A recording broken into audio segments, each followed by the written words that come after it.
Dimanche 19 octobre, l'ASP rencontrait Cabestany pour le compte de la 4e journée de DHR. La première demi-heure a vu les Perpignanais prendre le contrôle du ballon, mais sans toutefois se montrer suffisamment incisif et réaliste dans le dernier geste pour inquiéter le très bon gardien cabestagnin Morgan Kant.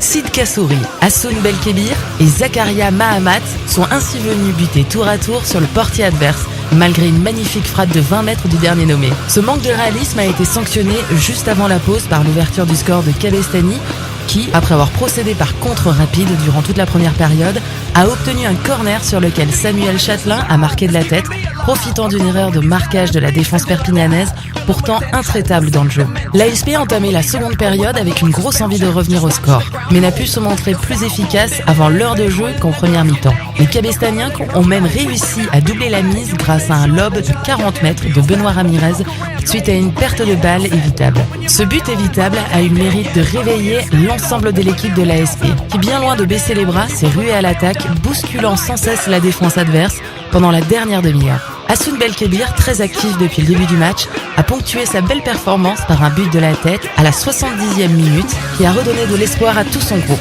Solidaires et plus motivés que jamais, les attaquants de l'ASP, bien aidés par les montées des latéraux et des milieux de terrain, se sont procurés de belles occasions, notamment par l'intermédiaire de Zakaria Mahamat et Mohamed Goua, qui se sont à nouveau heurtés à Morgan Kant. De leur côté, les défenseurs se sont montrés très bons dans le jeu, annihilant bon nombre d'occasions sur les contres du COC, que ce soit grâce à Christian Blackman, Florent Boreares, Alvin Hérin ou Ismaël Seydou. Malgré la défaite concédée ce dimanche, l'ASP a affiché jusqu'au bout l'état d'esprit conquérant que l'on attend d'elle et qui doit lui permettre de renouer au plus vite avec la victoire. On a été très efficace dans la dernière passe, ce qui fait qu'on n'a pas su se créer d'occasions vraiment franches. Elles ont été rares. Donc voilà, je pense que le score n'est pas volé, on peut être mené 3-0, on revient à 2-1. Les joueurs se sont battus, il y a eu de l'envie. Voilà, c'est une défaite qui fait mal, mais je pense qu'il y a de bonnes bases pour la suite. L'objectif maintenant, ça va être de vite se replonger dans le travail, de vite rectifier le tir.